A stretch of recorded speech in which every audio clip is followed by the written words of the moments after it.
आज सुबह के बुलेटिन की अब शुरुआत सबसे पहले दो अच्छी खबर के साथ करते हैं जो टोक्यो से आई है। कल टोक्यो ओलंपिक में हार का सिलसिला टूटा है। एक तरफ सिंधु ने बैडमिंटन सिंगल्स में ब्रॉन्ज जीतकर भारत का मान बढ़ाया, तो दूसरी तरफ 49 साल बाद भारतीय हॉकी सेमीफाइनल में पहुंची है और इसकी जब कमेंट्री कर रहे थे कमेंटेटर्स, वो भावुक हो गए। टोक्यो में एक के बाद एक मिल रही हार आखिरकार जश्न में बदल गई। कल एक तरफ सिंधु ने बैडमिंटन सिंगल्स में ब्रॉन्ज जिताया, तो वहीं दूसरी तरफ भारतीय हॉकी टीम ने 41 साल बाद सुनहरी कामयाबी दिलाने की तरफ एक और कदम आगे बढ़ा दिया है। निगाहें इस बार फिर से उसी चेहरे पर टिकी थीं, जिसने रियो ओलंपिक में भारत को सिल्वर मेडल दिलाया था। गोल्ड मेडल जीतने की उम्मीद भले ही टूट गई थी, लेकिन सिंधु ने उस मायूसी को ब्रॉन्ज मेडल के लिए हुए मुकाबले में हावी नहीं होने दिया। सामना चीन की बिंग जियाओ से था। उन्हें हराने में सिंधु को सिर्फ 52 मिनट लगे। सिंधु ने पहला गेम 21-13 से एक तरफा जीता, तो दूसरा गेम 21-15 से अपने नाम करते हुए इतिहास रच दिया। जीत के बाद सिंधु ने कहा कि उन्होंने इस पदक के लिए वर्षों कड़ी मेहनत की। मनी लॉन्ड्रिंग केस में अनिल देशमुख और उनके बेटे को ईडी के सामने आज पेश होना है। अब तक ईडी ने 3 बार अनिल देशमुख और उनके परिवार को पूछताछ के लिए बुलाया है, पर वो एक भी बार ईडी के सामने पेश नहीं हुए हैं। ऐसे में सवाल उठता है कि क्या आज वो पेश होंगे या नहीं। मनी लॉन्ड्रिंग मामले में प्रवर्तन निदेशालय ने महाराष्ट्र के पूर्व गृह मंत्री अनिल देशमुख और उनके बेटे को सम्मन जारी किया है।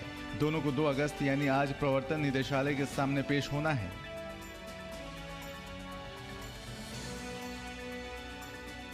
अनिल देशमुख और उनके बेटे पर मनी लॉन्ड्रिंग के तहत केस दर्ज है और मामले की जांच के लिए उनको और उनके बेटे को आज ईडी के सामने पेश होना है। ईडी ने इस मामले में पूछताछ के लिए अनिल देशमुख, उनकी पत्नी और बेटे को 3 बार नोटिस जारी किए, लेकिन वे तीनों बार ईडी के सामने पेश नहीं हुए थे। जिस पर सफाई देते हुए अनिल देशमुख ने कहा था कि उन्होंने सुप्रीम कोर्ट में अर्जी दी है, जिसका फैसला आने के बाद ही वो और उनका परिवार ईडी के सामने पेश होगा और अपना बयान दर्ज करवाएगा। ईडी ने अनिल देशमुख पर कार्रवाई करते हुए उनकी करोड़ों की प्रॉपर्टी को भी सील कर दिया है। मॉनसून की बारिश अब लोगों के लिए आफत बन गई है। उत्तर प्रदेश के मुरादाबाद में बारिश के बाद पानी लोगों के घरों में भर गया है। लोग घर के बाहर रहने खाने को मजबूर हो गए हैं।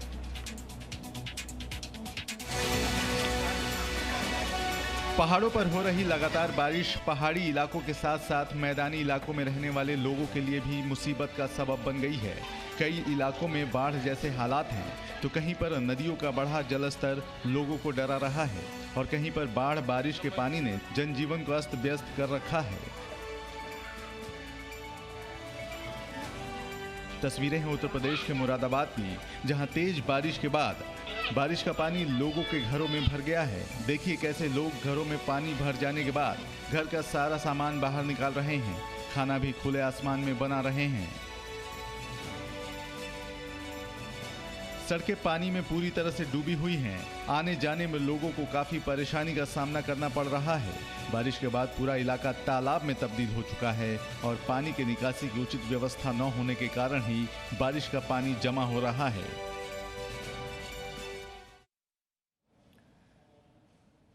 बारिश की वजह से राजस्थान के कई जिलों में जल जमाव की स्थिति पैदा हो गई है। कहीं पर सड़कें पानी में डूब गई हैं, तो कहीं पर अंडरपास में पानी जाने से लोगों को आने जाने में परेशानी हो रही है। राजस्थान में हो रहे लगातार बारिश की वजह से कई शहरों में बाढ़ जैसे हालात हो गए हैं। सड़कें बाढ़ बारिश के पानी में पूरी तरह डूब चुकी हैं और घरों में बाढ़ के पानी ने दस्तक दे दी है, जिसकी वजह से घर का सारा सामान पानी में भीग गया है। भीलवाड़ा की इन तस्वीरों को देखकर लगता है कि ये सड़क नहीं बल्कि एक छोटी नहर है।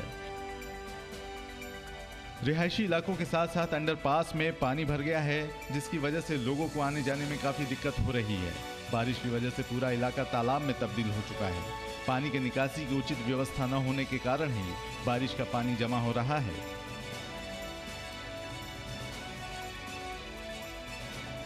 प्रशासन हर साल दावा करता है कि इन समस्याओं को जल्द ही दूर कर लिया जाएगा, लेकिन मॉनसून का मौसम आते ही सरकार के सारे दावे फेल हो जाते हैं।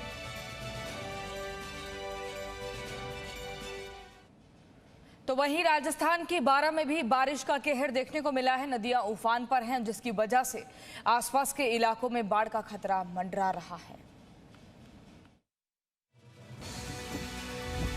राजस्थान के बारां जिले में कल हुई मूसलाधार बारिश के बाद बाढ़ जैसे हालात उत्पन्न हो गए हैं। पिछले 24 घंटे में बारां जिले में 304 मिलीमीटर बारिश दर्ज की गई है, जिसकी वजह से जिले में बहने वाली पार्वती नदी पूरे उफान पर है।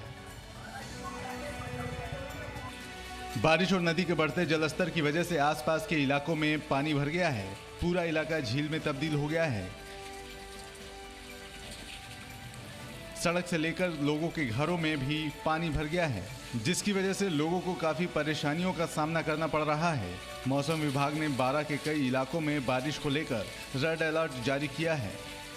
ऐसे में लोगों को डर सता रहा है कि अगर इसी तरह बारिश होती रही तो उनकी परेशानियां और बढ़ जाएंगी। राजस्थान में हो रही लगातार बारिश को देखते हुए जिले में एसडीआरएफ की टीम को अलर्ट कर दिया गया है।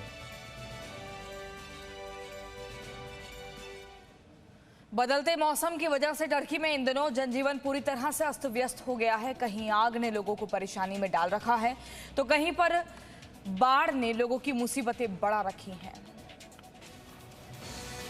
टर्की इन दिनों कुदरत की दोहरी मार झेल रहा है।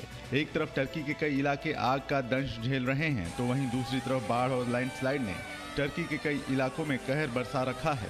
तस्वीरें हैं टर्की के बास्केल शहर की, जहां पर बारिश के बाद बाढ़ ने जमकर तबाही मचाई है।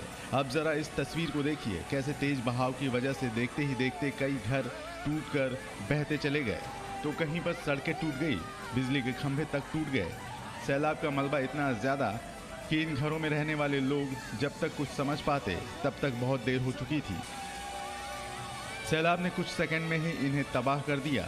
जिस जगह पर हंसती खेलती बस्तियां थीं, अब वहां पर सिर्फ बर्बादी के निशान हैं। टर्की की आपदा प्रबंधन एजेंसी AFAD के अनुसार बाढ़ की वजह से बास्कनले गांव में कई घर पूरी तरह तबाह हो गए हैं और कई लोग बाढ़ की चपेट में आने से घायल हो गए हैं। एक दिवसीय उत्तर प्रदेश के दौरे पर गए केंद्रीय गृह मंत्री ने राज्य को विंध्याचल कॉरिडोर समेत कई योजनाओं की सौगात दी है।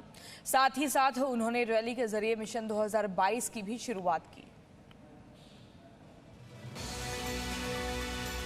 कल गृह मंत्री अमित शाह उत्तर प्रदेश के दौरे पर थे।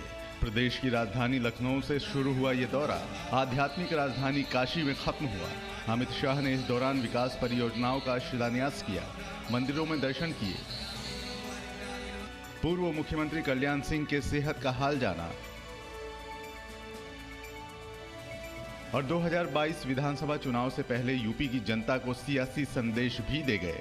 गृह मंत्री अमित शाह ने बीजेपी सरकार के कामकाज की तारीफ की, तो उनके निशाने पर यूपी में पुरानी सरकारों के वक्त बदहाल कानून व्यवस्था और परिवारवाद रहा। अमित शाह ने यूपी में एक बार फिर से बीजेपी सरकार बनने का दावा किया है। 2022 में भी आपका आशीर्वाद भारतीय जनता पार्टी की योगी सरकार को जरूर मिलेगा और अभी से ही मिशन बहुमत के साथ हम सरकार बनाकर यूपी की सेवा के लिए। बीते दिन रविवार से दिल्ली में लोगों के लिए चिड़ियाघर को खोल दिया गया है। लोग ऑनलाइन टिकट की बुकिंग कर सकते हैं।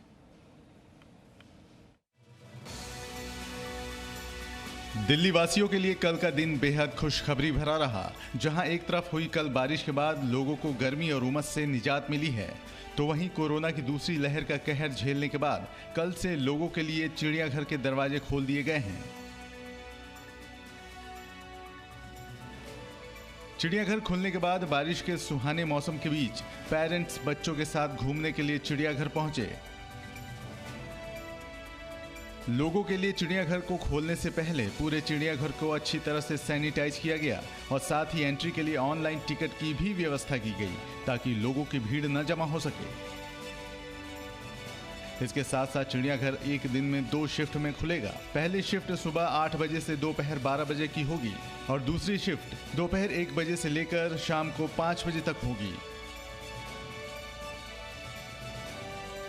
Presenting V News app, available on Google Play and App Store. Download it now.